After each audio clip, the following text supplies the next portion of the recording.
All right, so my name is Rebecca Risner, and I'm from Rocky Vista University, and I'm here to present for my student Andrew Warren. He was unable to present our research because he is in military training. So I'm here to talk about some of our research here entitled Mitigating Factors of Physiologic Stress in First Responders During Warm Zone Active Shooter Drills. So I would like to thank SAGES for giving us the opportunity to present this research. And under this umbrella of this project here, we collaborated with the fire department in Colorado, South Metro Fire. We are from Rocky Vista University. We also would like to thank Strategic Ops for providing me cut suits for our patients to wear. So these are cut suits that have simulated gunshot wound injuries that folks can use to practice emergency medical procedures and skills on.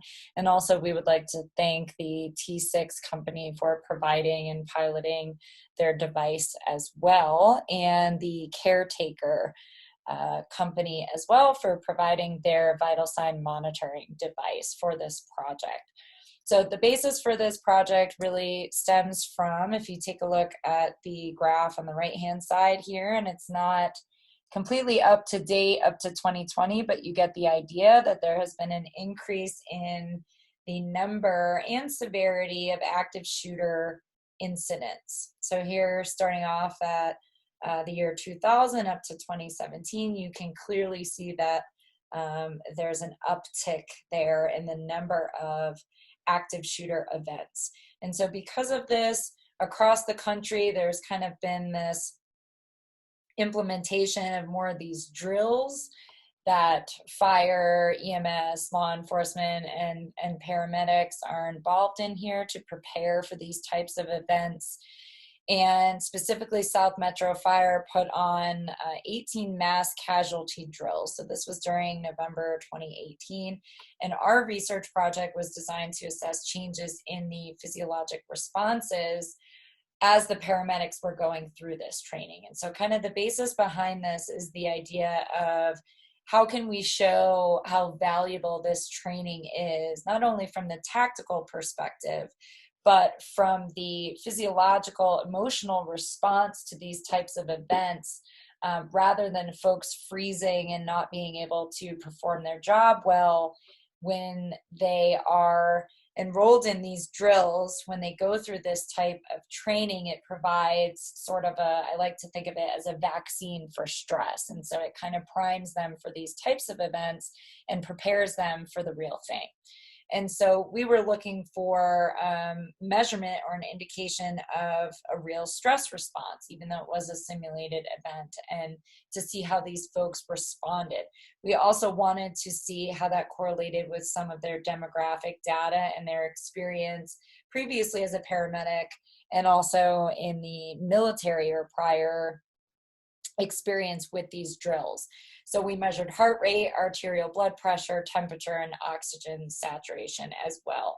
So this was the device that we used to monitor this. So it's called a Caretaker 4 device. And this is the device that straps onto the non-dominant wrist and also the middle finger here. And it's connected to this tablet that will send real live data. So we were able to record throughout the event.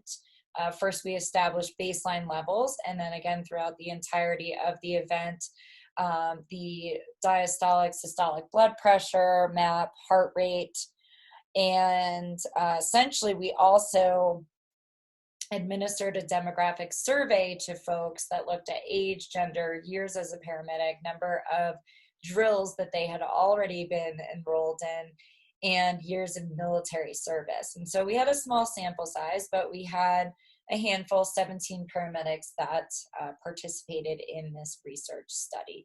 We also excluded those that had a very high systolic and diastolic values.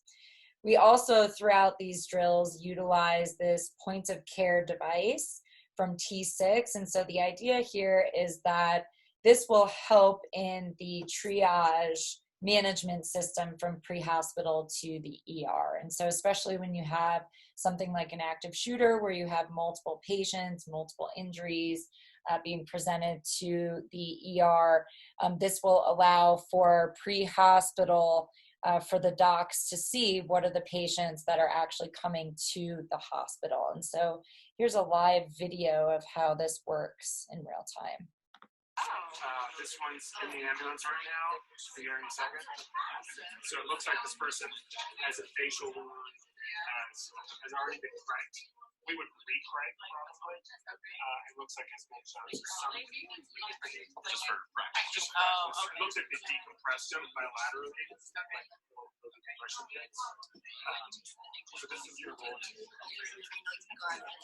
You go in there, you go over here.